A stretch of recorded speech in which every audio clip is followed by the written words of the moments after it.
नमो नमः। स्वागतम भवतां सर्वेषां। संस्कृत कक्षा में बेटा आप सभी का बहुत बहुत स्वागत है। हमने पिछले पाठ में पढ़ा था संधि प्रकरण के अंतर्गत ही संधि क्या होती है उसका परिचय और अच संधि के अंतर्गत यण संधि को। हमने ये भी आपको बताया था कि संधियां 3 प्रकार की होती हैं, अच संधि अर्थात स्वर संधि, हल संधि अर्थात व्यंजन संधि और विसर्ग संधि। आज हम चर्चा करने वाले हैं अयादि संधि के बारे में। अयादि संधि, इसको यदि हम शब्द को अलग करते हैं तो अय आदि, अय आदि आदेश जिस संधि में होते हैं वह होती है अयादि संधि। अब अयादि संधि जो है यह भी स्वर संधि ही है, अर्थात स्वरों का मेल यहाँ पर होना अनिवार्य रहेगा। और अयादि संधि का जो सूत्र है वह सूत्र है एचो यवा यावह। एचो, उसके बाद में अवग्रह का प्रयोग होता है, और यवा यावह।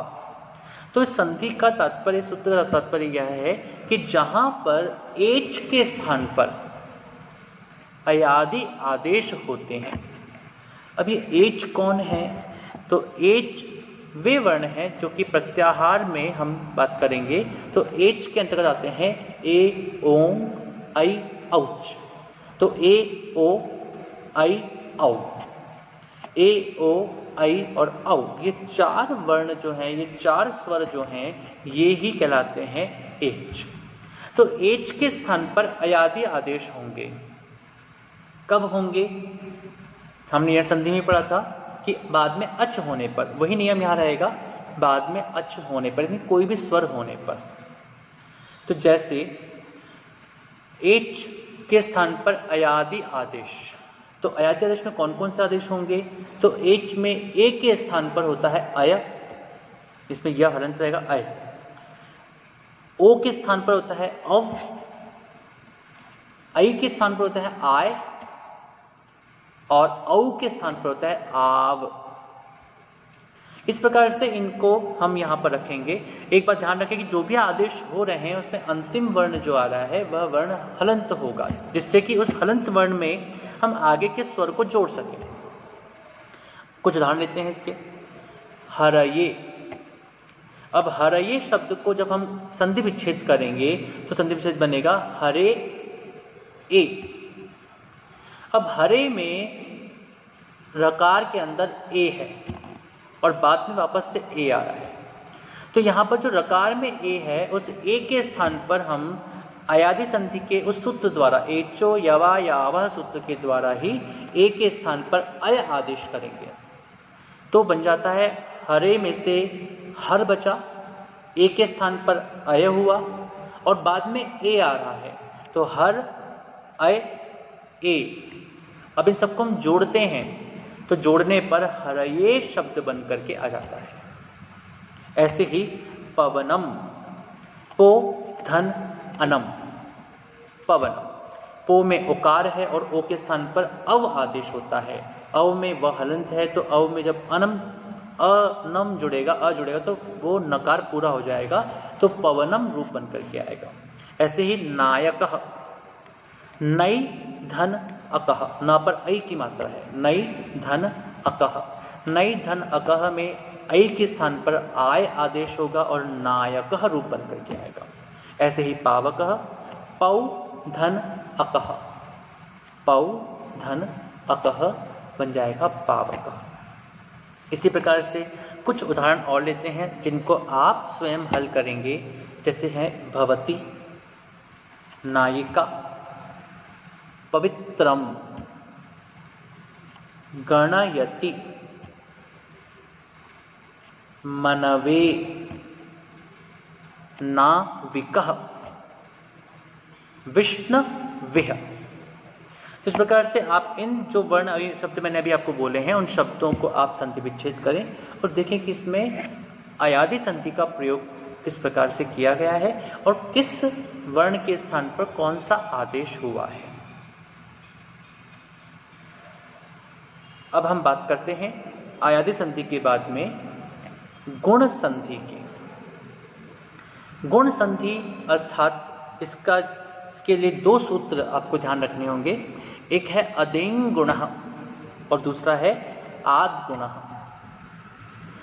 अत एंग गुण, यह संज्ञा विधायक सूत्र है, अर्थात अत अर्थात अ और एंग अर्थात ए ओ, अ ए ओ, इन सबको, इन तीनों की गुण संज्ञा होती है। पहली बात है, अर्थात अकार अ, ए और ओ, इनके अंदर हम इनके दीर्घत्व या इनके बढ़े हुए रूप को नहीं लेंगे, यानी कि अ के साथ में आ को भी स्वीकार कर लिया नहीं चलेगा, क्योंकि यहाँ पर अत बोला गया है। और जहां पर भी किसी भी वर्ण के साथ में तकार शब्द का यूज करते हैं, अत, आत, इत ऐसा बोलते हैं, तो उसमें केवल और केवल वही वर्ण प्रयोग होता है, वही वर्ण स्वीकार किया जाता है, अन्य नहीं। अर्थात जितना काल इस वर्ण को बोलने में लगता है वही वर्ण केवल स्वीकार किया जाएगा। जैसे अ और आ, हमने बात की थी पहले भी कभी कि अ ह्रस्वकालिक है, ह्रस्व है, और आ दीर्घ है। तो यहाँ पर जो अ है वह एक मात्रिक है और आ जो है वह द्विमात्रिक है। तो यहाँ पर जब अत बोला गया तो केवल एक मात्रिक आकार की ही यहाँ पर बात कही गई है, द्विमात्रिक आकार की बात नहीं कही गई है। तो यह अदेंग गुण का तात्पर्य होगा ह्रस्व आकार, उसके साथ में ए और ओ, इन तीनों की गुण संज्ञा होती है। अब ये गुण संधि में किस प्रकार से आता है, तो यहाँ पर अगला सूत्र आता है आद गुण।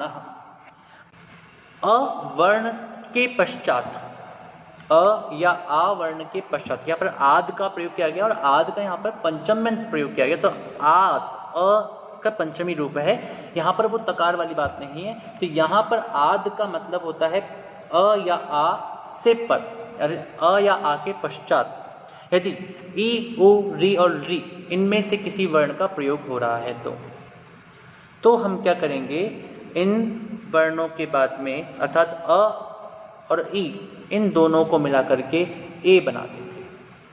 ई ह्रस्व होगी तब भी ए बनेगा और ई दीर्घ होगी तब भी ए ही बनेगा।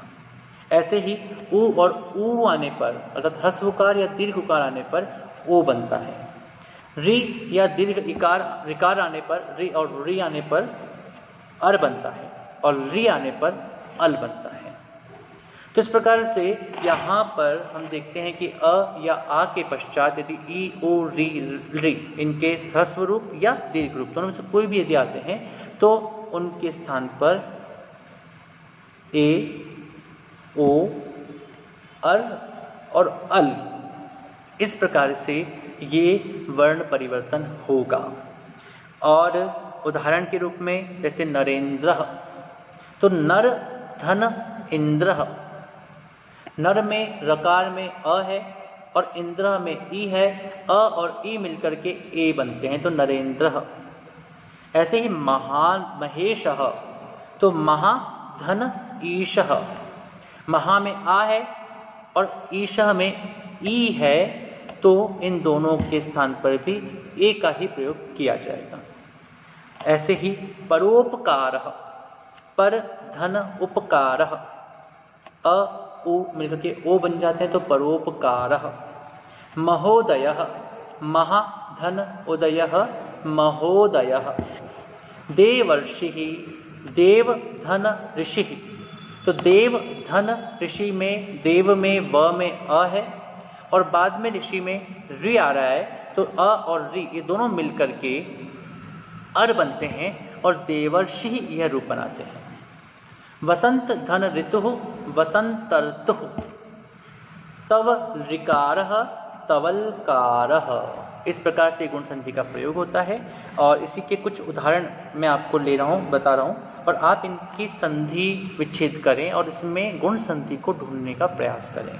तो वे शब्द हैं इस प्रकार से, उपेंद्र, तथेति, तथेच्छम, यज्ञोपवीतम, चरणोदकम, सप्तर्षि, उत्तमर्णः, तवलदन्तः। तो इनको आप थोड़ा सा प्रयास करके और गुण संधि के अभ्यास करने का प्रयास करें। और अगली कक्षा के लिए हम फिर जल्द ही मिलते हैं। तब तक के लिए नमो नमः। शुभम भवतु। पुनर्मिलामः।